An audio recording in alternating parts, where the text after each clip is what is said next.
Good. So we're continuing with the Da'at Vunot of the Ramchal, and we are in paragraph 44, and it says like this. המעשה מוכיח, thank you very much, המעשה מוכיח שהייחוד הוא העומד להתגלות. says the Ramchal, practically, למעשה, as we say in Hebrew, what's going to be the revelation? The unity of Hashem. The revelation that we are about to experience soon, Bezrat Hashem, is the unity of Hashem. Right? And that's basically all of the promises of all of the prophets about future to come, all of those different descriptions about the lamb and the lion and all of that, all of these different, right, things. It's all about showing expressions of the unity of Hashem. Now, once again, the unity of Hashem is really here, now. It's not only future to come, right? The unity of Hashem is constant, from before the creation to after the creation. So what's the difference? If we have it now, so what will be the new thing in the future? So says the Ramchal, she'asir yetzer hara mibnei adam. That right now we have the what they call evil incarnation, yetzer hara, that is making us blind. It's blinding us. So we don't see the unity of Hashem. It's not that it's not exist. It's there all the time. It's there. It's there. It's here. It's all around. The question is, what is our experience of our existence? Okay. So why is that? What I just said is very, very big news for me and for you and for the whole world. Because if it's true, and we know it's true, that there is reality like that, there is a dimension that the unity of Hashem is there all the time, constant. Right? So it's not a new thing that will be coming into reality in the future.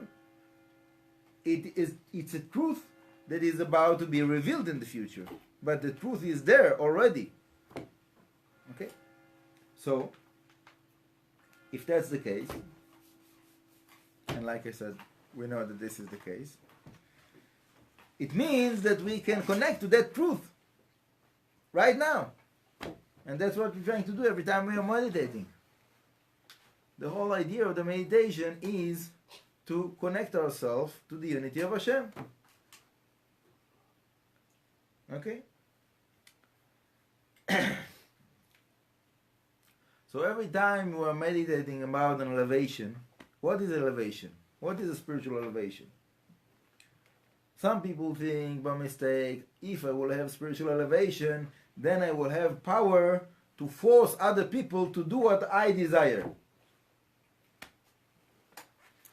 If I will have a spiritual elevation, then I will know how to bring into my life all the money I need. Or if I will have a spiritual elevation, I will be high, like on drugs or alcohol or something like that. I will be high constantly. All kinds of ideas like that of people. But obviously, it's missing the point, right? This is not the point of spiritual elevation. That's not what we're trying to get. It might be that those things will be true, but if that's the purpose, so you defeat the purpose, right? Meaning, if that's your purpose, so all of your meditation, all of your spiritual elevation is fake. It's not real. Because instead of coming closer to Hashem, you're pushing yourself distant from Hashem. Spiritual elevation, it means to come closer to Hashem. Meaning, to get to a higher dimension, to have the truth be revealed to you in a higher way, in a stronger way. So anyone that is trying to use those techniques to get to himself extra power for anything to do with physicality, okay, you know, it's unfortunately that's the state of many people in the world. But you can't get to spirituality that way. If your purpose of wanting spirituality is material gain, then you can't get that spirituality you seek. I'm not saying it's not possible to get spirituality in this way, but I'm saying that this is the wrong spirituality. This is spirituality of the Sitra Achra. This is spirituality of the negative side. You know, Aman was a very spiritual guy. Aman, he was a big sorcerer. He had like realizations. He knew like all kinds of things in the cosmos and the esoteric whatever. Very spiritual guy, Aman. Yeah, But he was one of the most wicked people that we had in the world. I heard from someone that he heard an interview of someone that was walking with Hitler in Shmo. And this guy that was walking with Hitler in Shmo, he said that to shake the hand of Hitler in Shmo, it was a spiritual experience. They felt that he had strength. They felt it. And I believe that he had strength. Otherwise, he couldn't force like so many people to do what he wanted. He had strength. Probably he had some kind of spirituality that he was involved with to be able to control other people. But this is the wrong spirituality. That's not what we want. So people that are involved with those things, they're going in the wrong direction. They're going away from Hashem. Away and away and away. And, you know, I said it many times, the best example is from Bilam HaRasha. Bilam HaRasha, he was also a very spiritual guy. He was giving blessings, giving curses, whatever he was saying, happened. Wow. You know? Even the kings of that time would go to him. It was a big, you know, it's a serious business. They were ready to pay cash, you know, a lot of money and gold and whatever. Good business to be such a spiritual guy, right? So I heard many years ago from Rav Toledano. You heard about Rav Toledano? No. He's a big rabbi. I heard him in Beitar. He was Shabbat in Beitar a few years ago. About 5 years ago maybe. So I heard from Rav Toledano, it was the parasha of Balak then. So he said in his drasha in the Bet Knesset that we can learn from Balak, the story of Balak, we can learn the foundation of how Hashem is treating those guys, those wicked guys, like Haman, like Balak, like Bilam, all of those guys, Hitler, same thing. Everybody is the same thing. And you can check it and you'll see that it's exactly the same scenario, happens again and again and again through the history. Okay? So it goes like this. Bilam thought he can go and curse the Jewish people. So he started to go in that direction. So in the beginning, it says in the Torah, he went within a field.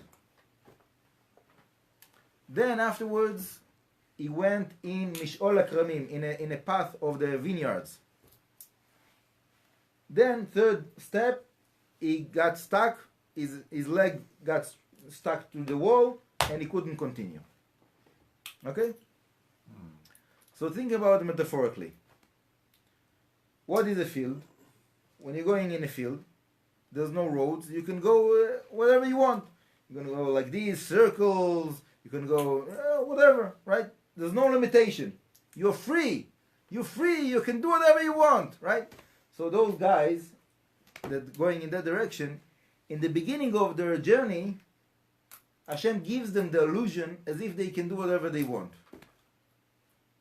They think, they feel, I control everything. I can control the world. I can force other people to do all kinds of things like that. I can do everything. So that's called the field. This kind of illusion. Okay? If they continue to go in that direction of their wickedness, after a while, they get to their path become to be a narrow path. Mish'ol HaKaramim. A path like between vineyards. You know, in vineyards it's straight. You can't go like left, right. You have just continue straight or go back. Yeah. But so continue straight, okay. So if they continue in that direction, what happens? They get to a point that Hashem says, no, that's it. This is the end of the road. You got to dead end. There's no continuation. All of the wicked people that there were in the world, that they tried to control the world, to take over the world, to control other people, to force other people to do their desires and all kinds of things like that. In the beginning, they felt free.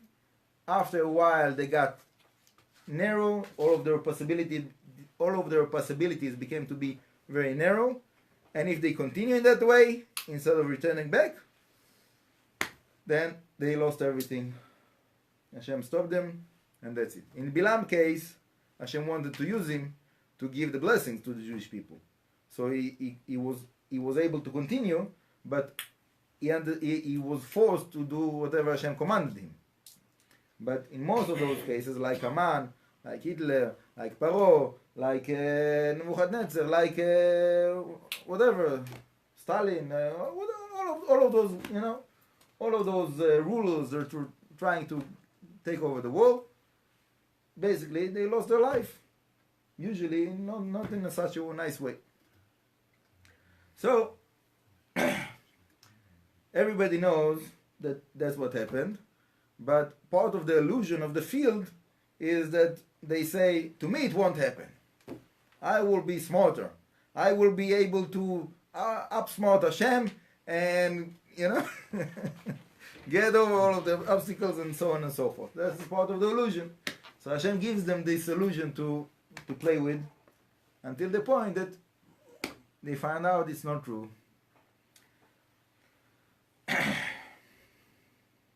Now, all of that is really goes back to the point of the free choice. The big question of the free choice. Do we have free choice or we don't have free choice? No. That's one answer. One answer is no, another answer is yes. There's also an answer in the middle, maybe. Or very little. Little, a lot. Okay. So you see that the answer changes according to the person you ask, right? Whoever you will ask, you will find different answers to this question. And this question is a question that I'm going with.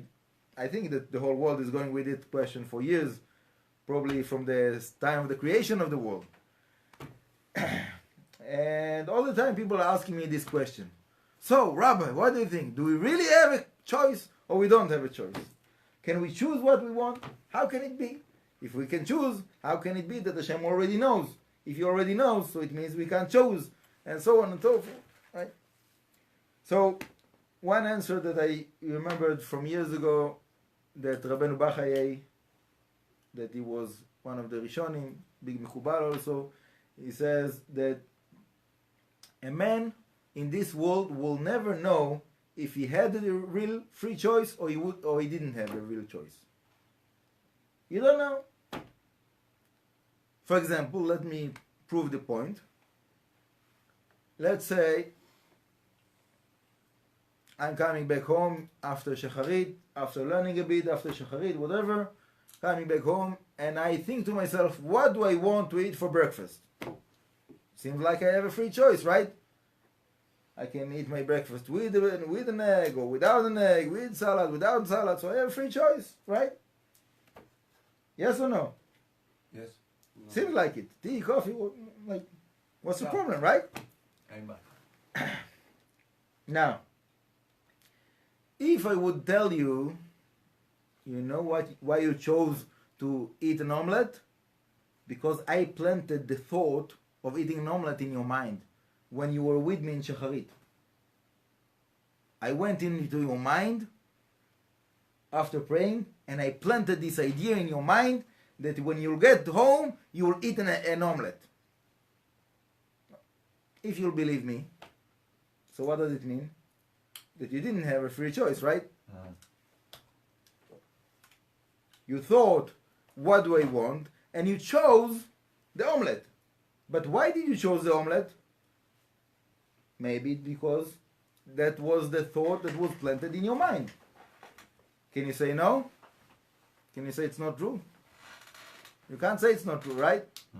So you had a free choice or you didn't have a free choice.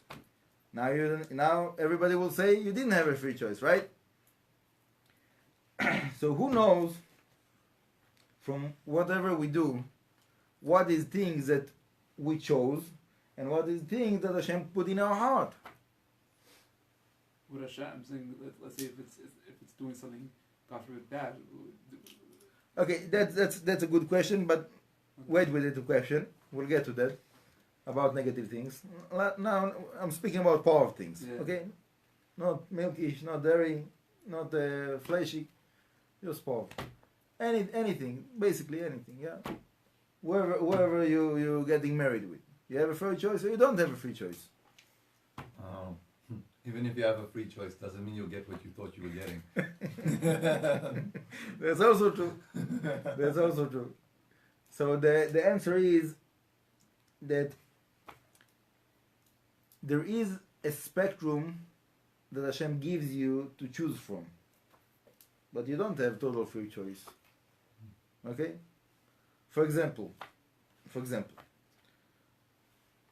myself, I believe all of the people that are here, most of the people that are listening, they will never come back home and think that they will eat bacon for breakfast.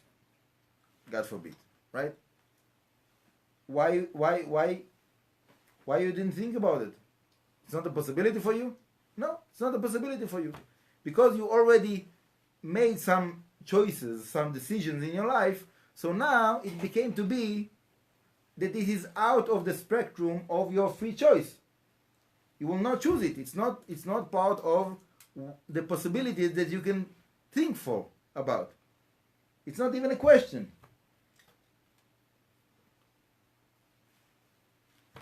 For most of the religious people, they wake up in the morning, there's no possibility of not putting on tefillin. There's no free choice. You know that you wake up in the morning, you're putting on tefillin, you say Kriyat Shema. Maybe you can choose how much you learn before the prayer, how much you're going to spend time with the tefillin after the prayer. You have free choice there, but you don't. There's no possibility to wake up and not to put on tefillin and say Kriyat Shema and pray. Obviously, that's what you do. There's no free choice.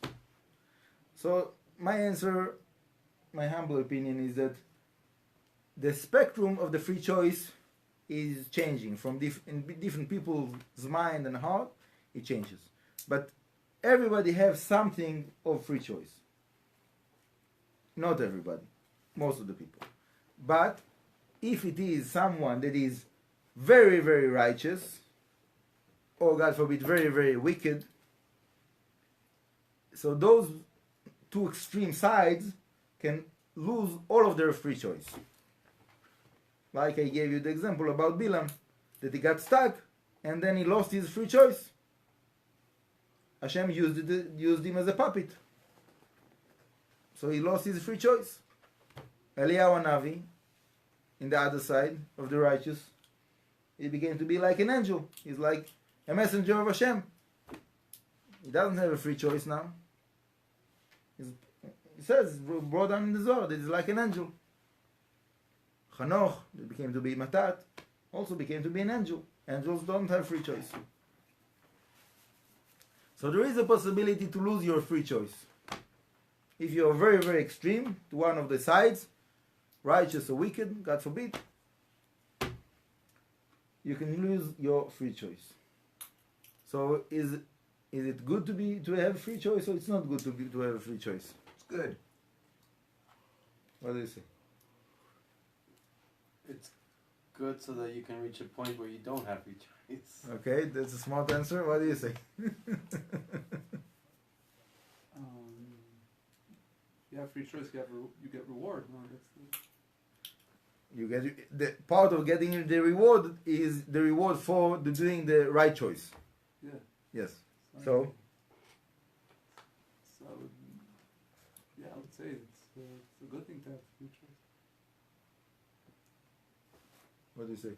Good or not good? I think it's good to have free choice because there's people who choose to sell their soul to Hasatan and get a reward, and then there's people who can choose either way, and then to give their soul completely over to Hashem and become one of the angels, or I've even heard above the angels, and so that shows who we are. So it's good? I think it's good. Okay.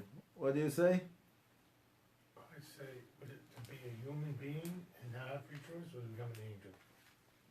To be in a position that you have a free choice. Is it good or it's not good? Always better to have free choice. Always better to have a free choice. I think. Okay. But we can give up our free choice if we give our whole life to Hashem, right? Can I say It's not so simple. You can say that you're giving your life to Hashem, but you're not so quickly getting to that point of being like Eliyahu Navi that doesn't have a free choice. How about saying to Hashem, show me how to become that person? That's Okay, not- you can say to Hashem, but until you get there, which is quite a long way, right? It's better than the other way. I'm not saying no, but until then you have a free choice. It's not you cannot like I'm giving over my free choice now. That's it. No. So I want to claim that this is the argument in the Gemara between Bet Shammai and Bet Hillel. There's a famous Gemara that says that Bet Shammai and Bet Hillel were arguing is it good for the human being to be created or it's not good for the human being to be created. Nimnu v'gamru, they got to the decision, both of them together. After the argument, there was no argument. Everybody agreed it's not good for the human being to be created. Bet Shammai and Bet Hillel agreed about it. It's not good for a human being to be created. I explain, it means it's not good to have the free choice. Why? Because we know that most of the people, unfortunately, they're taking the wrong turns in their life, and they're using their free choice, and they're doing negative things. So you see that it's not good for a human being to have a free choice, right? But the reality is that we were created, and we have free choice. That's the way Hashem created us, with a free choice. Says the Gemara there, עכשיו אחרי שנברא, now after already he was created, יעסוק בתורה. We have to learn Torah. What does it mean? Does it say Yifashish Maisav or Yasuk? יעסוק בתורה. Oh. What does it mean that now after we were created we have to learn Torah? Because if you're not learning Torah, so for sure there's no question that you will make wrong choices and you will take wrong turns. There's no other way. But when you're learning Torah, maybe you will be saved and you will go in the right way. Maybe. If Hashem gives you grace and you're going in the, you are happy, Hashem is happy, everybody's happy, then it's good. So the Torah is a sgula. You know what is sgula? I always don't know how to translate sgula. What do you say, David? How would you translate sgula? It's auspicious. Auspicious. Auspicious condition. An omen. Omen. I don't like the other words that you're going to use on that. Yeah. That people use for that. Let's say it like this. The Torah have the strength to give those spiritual elevation that I was speaking in the beginning of the class today. Meaning the real spiritual elevation, which is to get closer to Hashem and to have realization and revelation of the truth of Hashem and the unity of Hashem, to get to that in the right way is only by learning Torah. As much as a person is learning more and more and more, is reaching more and more heights and more realization and more experiencing the truth and the light of Hashem. Conducive. Conducive. It's conducive to dot dot dot. It okay. You have to say it like that. It is conducive to bring a person to that high level of life. Let's put it this way. Anyhow,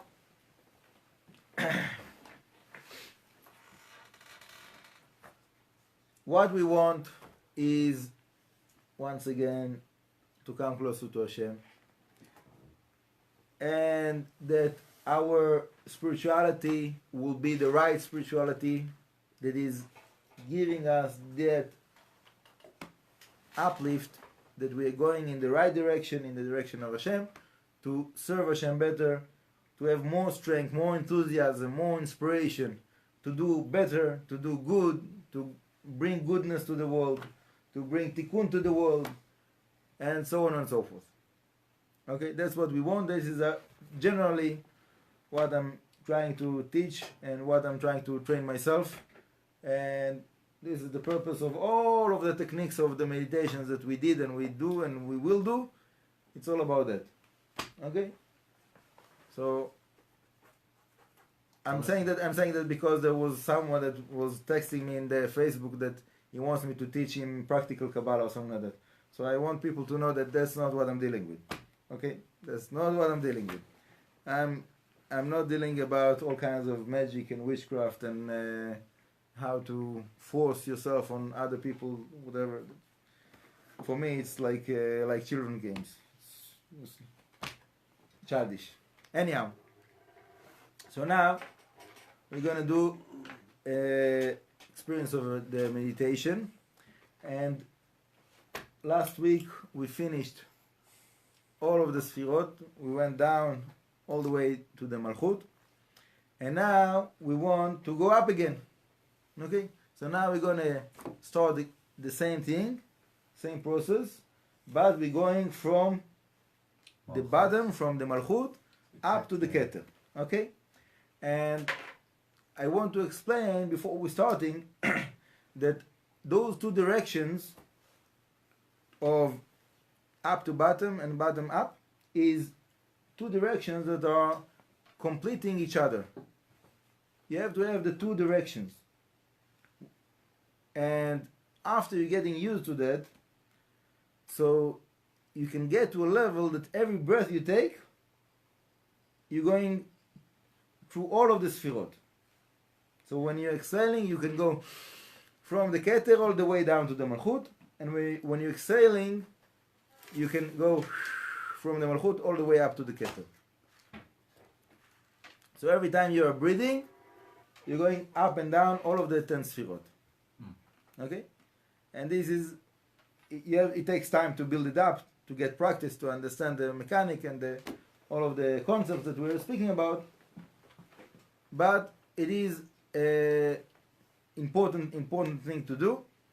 And that's when you get to that and you practice going up and down the 10 sfirot every breath, then you can really experience the effect of how this meditation brings the light of Hashem running through your system, and it makes an effect of refining our spirituality when we're doing that.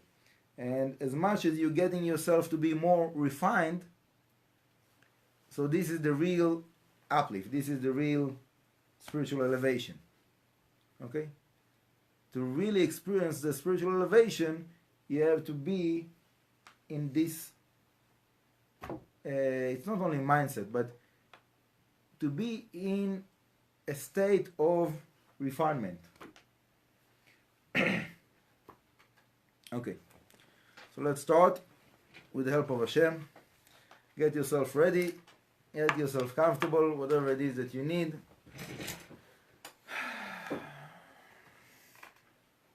Breathe deeply, close your eyes.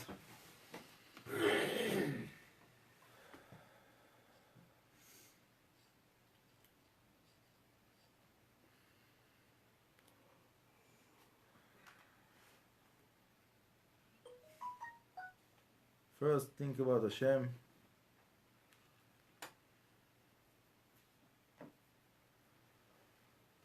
That's all of our purpose, to connect to Hashem.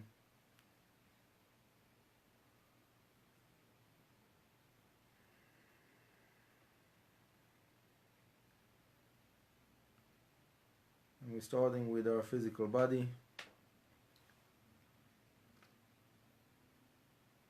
Feel all of the sensations, how your body is set on the chair, on the ground, whatever.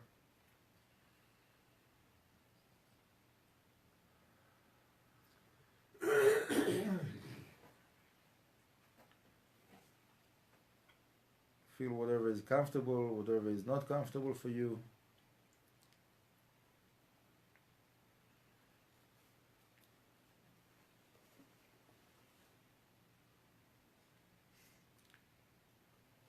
The feelings are connected to the emotions, arousing the emotions. Look within yourself, what emotions you're experiencing right now.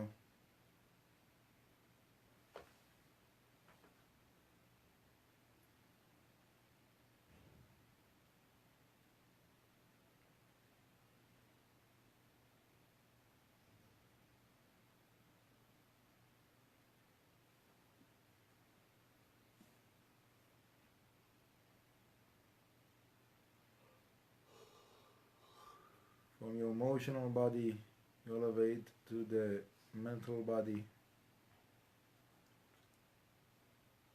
Look on your mind. What is the things that you are dealing with within your mind? What is the thoughts that comes up in your mind?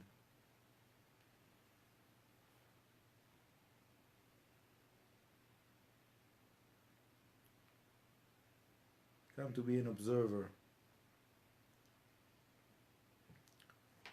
without getting involved.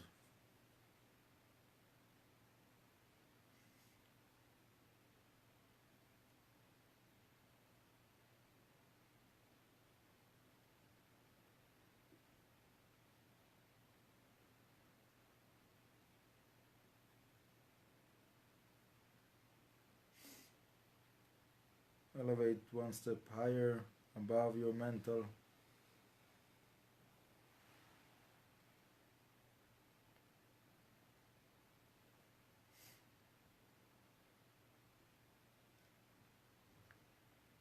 This is your spiritual body.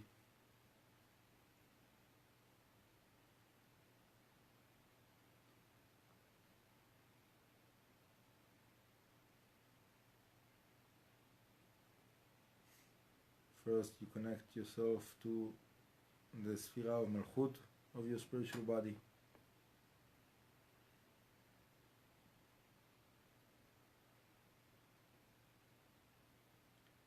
The malchut is the vessel, recipients,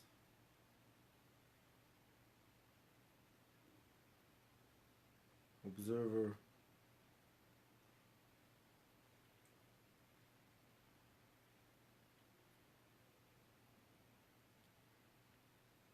which receives all of the blessings, all of the light, all of the abundance of the upper dimensions, and bring it down to the lower levels that we were discussing before.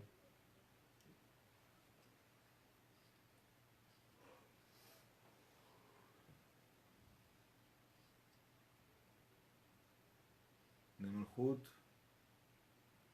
have the yearning to receive this abundance, to receive the light of Hashem from above.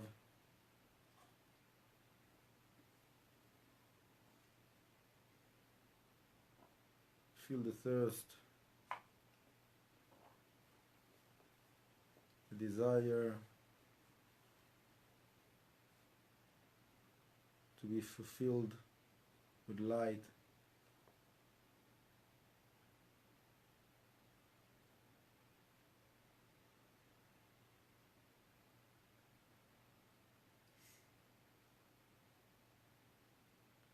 And with this desire, with this thirst, we're going up to the Sphira of Yesod.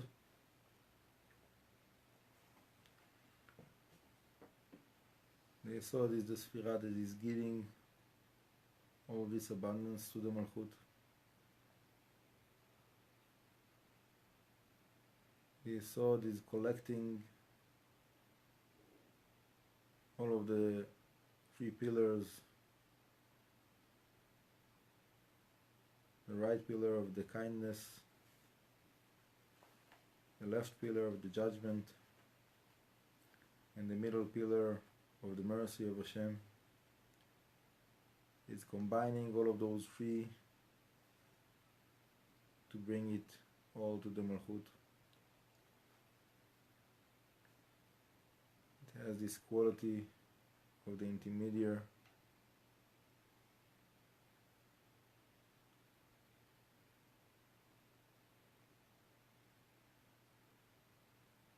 Now we're going up above the Yesod, the sources that the Yesod receives its abundance from.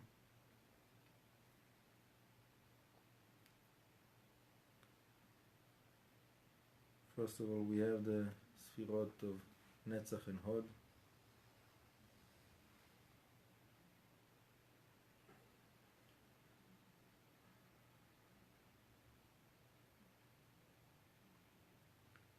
The Hod is the quality of being humble,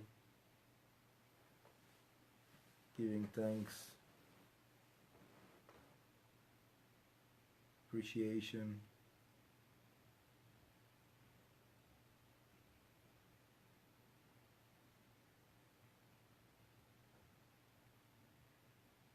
being satisfied with what you have.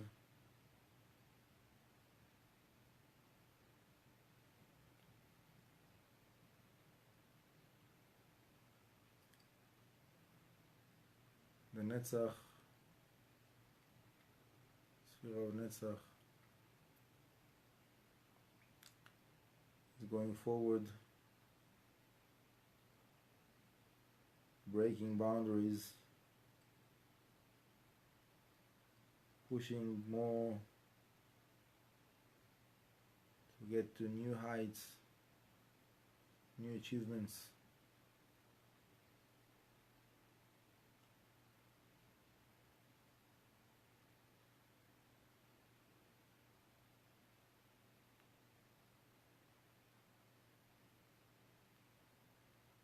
And then we have in the middle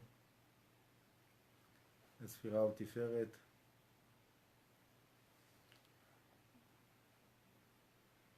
Sphira of Tiferet, Ya'akov Avinu,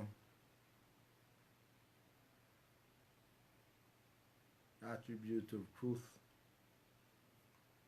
beauty, balance.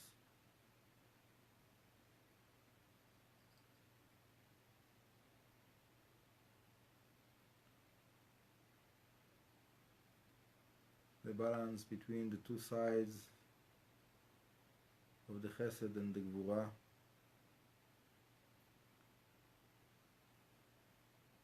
Those two Sphirot of Chesed and Gvura. The Chesed is the kindness, love, giving.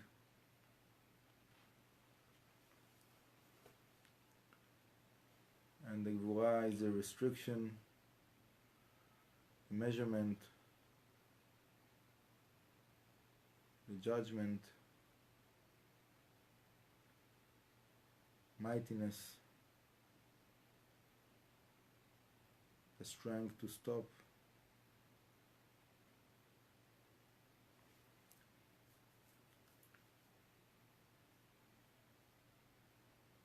And those two Sphirot receives from the Da'at.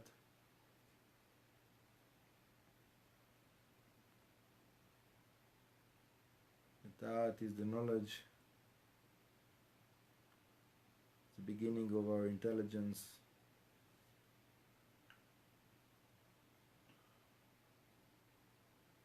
The Da'at is the soul of all of the lower sphirot that we were discussing just now.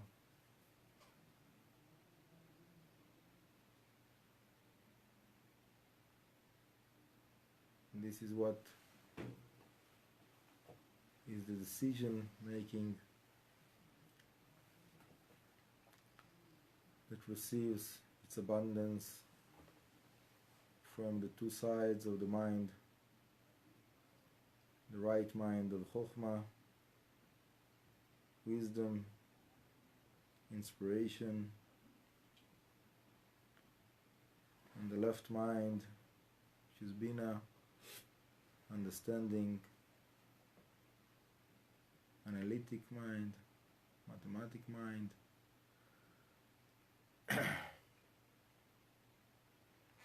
Breaking down to details.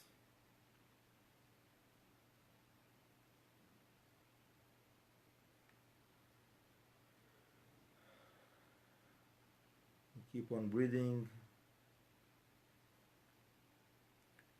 And we go up to the highest sphira that is above the Keter and the Chokhmah, above the Chokhmah and the Bina, sphere of Keter, that is high above the top of our structure.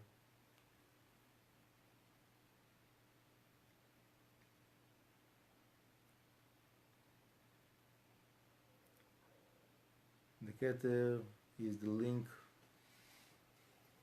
to a higher dimension.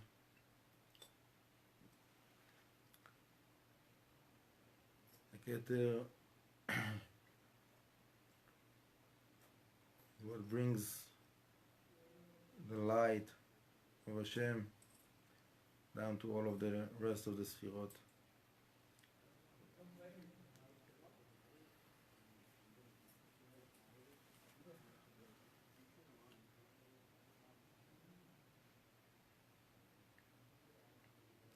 Every time we breathe in, we bring new light to the Keter.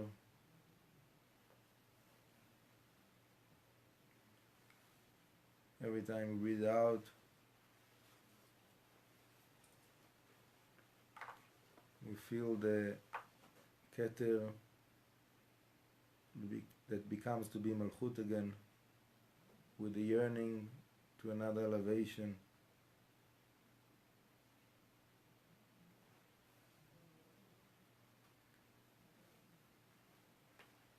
We can continue to higher and higher dimensions in the same way. But now we're going down, all the way down, from the Keter to the Chokhmah and the Bina. Two sides of the brain meets in the middle with the dot, the middle brain, that spreads down to the lower part of the body, the Chesed and the Gvura, the Tiferet in the middle, the Netzach and the Hod, with the Yesod in the middle. We go all the way down to the Malchut, fill it with light,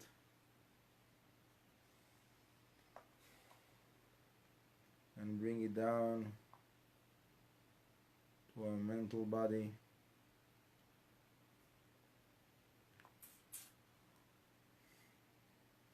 From the mental body, we're going down to the emotional body.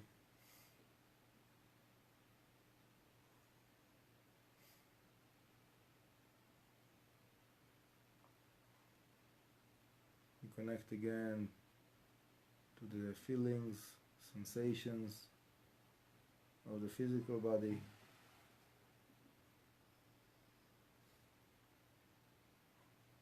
And then we meet again our physical body.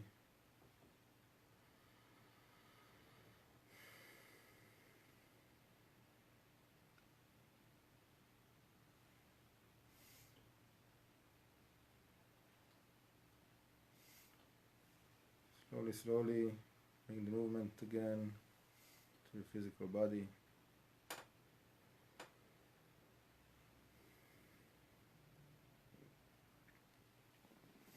When you're ready to open your eyes,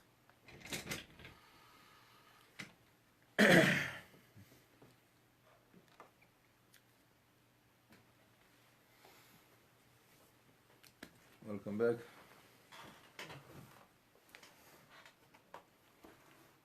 Whoever is back.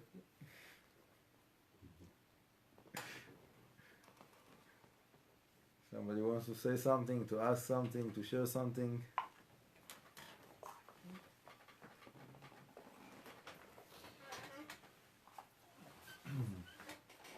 It's quite different. It was like being drunk without the wine.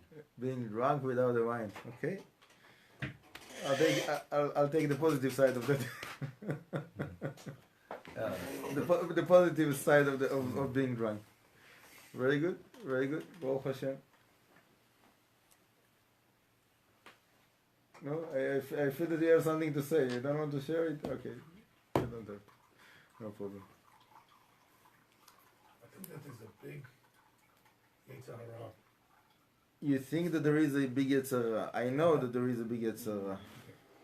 About Kabbalah, more than anything that exists, is that people, instead of, like, let's say, to tell you to worship idols, especially do Avodah Zarah, or, whatever, any kind of things, that, you mentioned, and nothing is worse is that, first of all, giving people the wrong ideas, explaining it to them erroneously, missing things, giving them half basket. I think that is idolatry in this world. Is people who take the Torah or Kabbalah especially, or any of the writings of the Ari or the Rashash or the Ramchal or anyone, and giving it wrongly. That is today, I think, the greatest of that's what came to me. Okay. You know what I'm saying? Okay. Can I add?